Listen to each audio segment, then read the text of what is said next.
नमस्कार बच्चों। अब नए टॉपिक पे आते हैं। अवकलन हमारा चल रहा था और अभी तक हम 5.5 एक्सरसाइज तक करके आ चुके हैं। अब हमारा जो नया टॉपिक आता है वो आता है प्राचलिक फलनों का अवकलन, यानी डेरिवेटिव्स ऑफ पैरामीट्रिक फंक्शंस। तो ये पैरामीट्रिक यानी प्राचलिक फलन होते क्या हैं, मैं पहले भी क्लास 11 में बता चुकी हूँ। अगर हमारे जो फलन हैं y और x के फॉर्म में हम रखते हैं, जनरली अभी तक जो फलन देखे थे y बराबर fx के फॉर्म में होते हैं। जब y किसी और वेरिएबल चर राशि t के फॉर्म में है और x भी किसी और चर मतलब कि t के फॉर्म में, चर राशि t के फॉर्म में कोई और फलन है, लेट सपोज ये ht मान लेते हैं, तो इस तरह का जो फलन आता है यानी x और y भी t के फॉर्म में दिया हुआ है और x भी t के फॉर्म में दिया है। जबकि अभी तक क्वेश्चन जो आते थे वो y बराबर fx के फॉर्म में होते थे, या इम्प्लिसिट फलन है यानी अस्पष्ट फलन है तो पूरे की पूरे उसमें x या y वेरिएबल होते थे।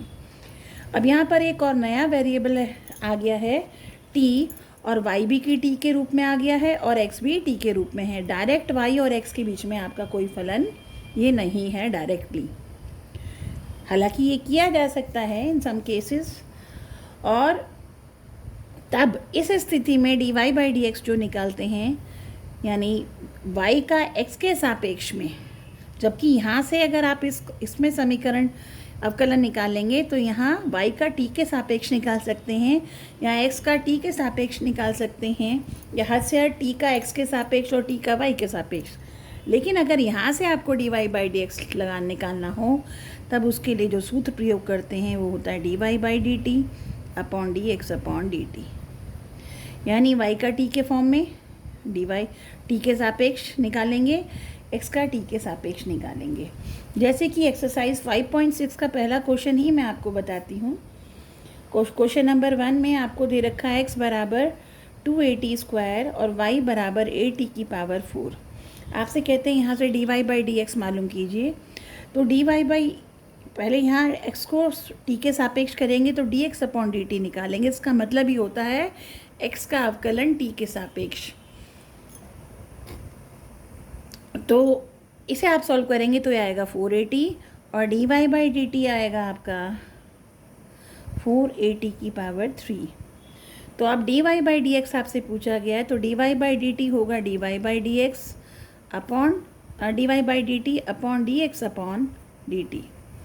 dy बाई dt आपका था 4a की पावर 4at क्यूब और dx अपॉन dt आपका आया 4at। तो इस तरह से ये आपका t स्क्वायर आ गया। तो ये आपका dy बाई डी एक्स निकाला। और इसमें क्वेश्चन में दिया गया था कि पैरामीट्रिक फॉर्म में क्वेश्चंस आपको दिए हुए, इक्वेशंस दी हुई हैं, और विदाउट एलिमिनेटिंग द पैरामीटर, यानी ये जो पैरामीटर t था, t को पैरामीटर कहते हैं यानी प्राचलिक आपका चर राशि कही जाएगी। तो ये जो चर राशि है इसको बिना हटाए, यानी कहने का मतलब आंसर t के फॉर्म में आ सकता है या आना चाहिए। तो ये प्रश्न नंबर 1, 2, 3, 4, 5, 6 ये सारे क्वेश्चन इसी ढंग से हैं। एक दो और क्वेश्चन देख लेते हैं। प्रश्न नंबर 2, 3, 4 ये आप आसानी से कर लेंगे, इनको मैं PDF फॉर्म में भी भेजूंगी। आप प्रश्न नंबर 5 पर आइए। यहाँ x बराबर cos theta minus cos 2 theta दिया हुआ है और y बराबर sine theta minus sine 2 theta दिया हुआ है। बहुत छोटी सी और आसान सी एक्सरसाइज है, इसे आप बहुत आसानी से कर लेंगे। तो यहाँ से dx अपॉन डी थीटा निकालेंगे पहले वाले समीकरण को, तो कॉस थीटा का हुआ minus sine theta, cos 2 theta का हुआ माइनस साइन 2 थीटा इंटू 2, तो minus sine theta plus 2 sine 2 theta आपका ये इसका डिफरेंशियल आ गया x का विद रिस्पेक्ट टू थीटा, यानी थीटा के सापेक्ष। हद से ज़्यादा आप इसे और सॉल्व कर सकते हैं। ये आपका माइनस साइन थीटा, इसे खोल लेंगे 4 साइन थीटा कॉस थीटा, यानी साइन 2 थीटा का सूत्र लगाकर 2 साइन थीटा कॉस थीटा में 2 2 या 4, तो यहाँ से साइन थीटा आपका बाहर निकला, तो -1 प्लस 4 कॉस थीटा अंदर रह गया। आइए आप dy अपॉन डी थीटा निकालते हैं, तो ये हो जाएगा साइन थीटा का कॉस थीटा, और कॉस साइन 2 थीटा का होगा कॉस 2 थीटा इंटू 2। तो ये हो जाएगा cos theta minus 2 cos 2 theta. और कॉस 2 थीटा का अगर हम स्क्वायर में फॉर्मूला कोई भी खोलें तो कॉमन निकल कर कटने के चांसेस कम से कम ही हैं, यानी कोई फ़ायदा नहीं हुआ ऊपर कॉमन लेने में। तो डायरेक्ट आपका dy बाई डी एक्स निकल जाएगा, dy by D theta upon D x upon D theta, यही वाला आपने सूत्र लगाया। और ये आपका dy बाई डी थीटा की जगह आया cos theta minus 2 cos 2 theta, और नीचे आपका आया sine theta -1 plus 4 cos theta.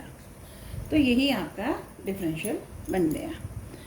तो बाकी जितने भी क्वेश्चंस हैं इसमें क्वेश्चन नंबर 11 और देख लेते हैं, क्योंकि इसमें जो dy बाई डी एक्स निकालने के लिए बोला गया है वो प्राचलिक फॉर्म में नहीं है, हालांकि फलन आपका प्राचलिक फॉर्म में है। आप देखेंगे क्वेश्चन को, प्रश्न नंबर 11 है आपका 5.6। बाकी सारे क्वेश्चंस में PDF फॉर्म में आपको व्हाट्सएप पे उपलब्ध करा दूंगी।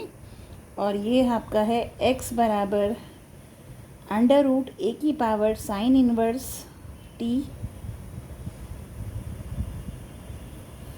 और y बराबर a कॉस इनवर्स t। ये आपका क्वेश्चन है, और आपको यहाँ सिद्ध करना है dy बाई डी एक्स बराबर -y अपॉन एक्स।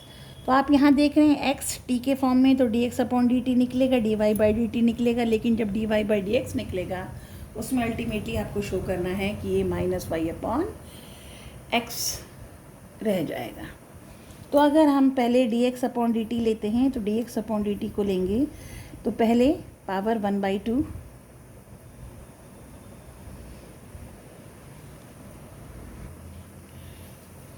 तो इस क्वेश्चन को करने के लिए dx अपॉन डी टी आप डायरेक्ट भी निकाल सकते हैं, थोड़ा और आसान करने के लिए हम इसको लॉग भी ले सकते हैं। तो दोनों तरीके से कर सकते हैं, आप डायरेक्ट भी कर सकते हैं, चेन रूल लगेगा डायरेक्ट करने में। भाई पहले 1/2, तो यानी x की पावर या अंडर रूट को 1/2 पावर मानते हैं, तो x की पावर n वाला सूत्र लगेगा, यानी x n माइनस 1। अगर n 1/2 है तो x की पावर 1 माइनस 1/2 1/2 माइनस 1, यानी x की पावर -1/2 आ जाएगी, यानी 1/2 अंडर रूट x, अगर इस पूरे को x मानते हैं तो उस तरह से ये आएगा। और फिर a की पावर x वाला सूत्र लगेगा, इसका जो डिफरेंशियल होता है a की, यहाँ x की जगह साइन इनवर्स t काम करेगा, तो ये होगा a की power x log of a to the base e, और फिर साइन इनवर्स t का, यानी चेन रूल 3 बार में लगेगा, या यूँ कह लो कंपोजिट फलन है, ये संयोजन है 3 फलों का संयोजन। पहले एक बहुपद जिसकी घात 1/2, इसके बाद a की घात x वाला सूत्र, फिर साइन इनवर्स t का, तो 3 लगेंगे। दूसरा तरीका इसका थोड़ा सिंपल हो जाता है, इसका लॉग लेकर भी हम कर सकते हैं। तो मैं यहाँ लॉग लेके करूँगी, तो x को मैं लिखूँगी a साइन इनवर्स t की पावर 1/2, पावर की power goes multiply by the rule, x की पावर n की पावर m बन जाएगा x की पावर mn। तो इसी तरह से ये बन जाएगा a की पावर 1/2 साइन इनवर्स t। और अब मैं ले रही हूँ log of x is equals to, इधर का लॉग लेंगे तो लॉग m की पावर n, यानी घात बाहर आ जाती है लॉग के नियम से, और ये हो जाता है log ऑफ a। अब इसका x t के सापेक्ष में, इस पूरे समीकरण का t के सापेक्ष अगर हम अवकलन लेते हैं, तो 1/x dx upon D T this side 1/2, और log a कांस्टेंट है, और साइन इनवर्स t का होगा 1/√1 माइनस एक्स स्क्वायर। तो इस तरह से dx अपॉन डी टी जो आएगा वो आएगा x log a अपॉन 2, और नीचे 1/√1 माइनस एक्स स्क्वायर। ये आपका समीकरण 1। इसी तरह से y is equals to a cos inverse t की घात 1/2 अंडर रूट बना और ये बन गया 1/2 कॉस इनवर्स टी। और अब जब दोनों तरफ लॉग लेंगे तो ये हो जाएगा, आप डायरेक्ट भी कर सकते हैं, कोई परेशानी वाली बात नहीं है। मैं PDF फॉर्म में डायरेक्ट वाला भी भेजूंगी और यहाँ ये वाला समझा रही हूँ। तो अब आप इसका टी के सापेक्ष में करेंगे तो 1/y लॉग का डिफरेंशियल, फिर y का differential dy/dt with respect to t, और 1/2 लॉग a कांस्टेंट है, बाहर आ गया, और कॉस इनवर्स t का होगा -1/√1 - x²।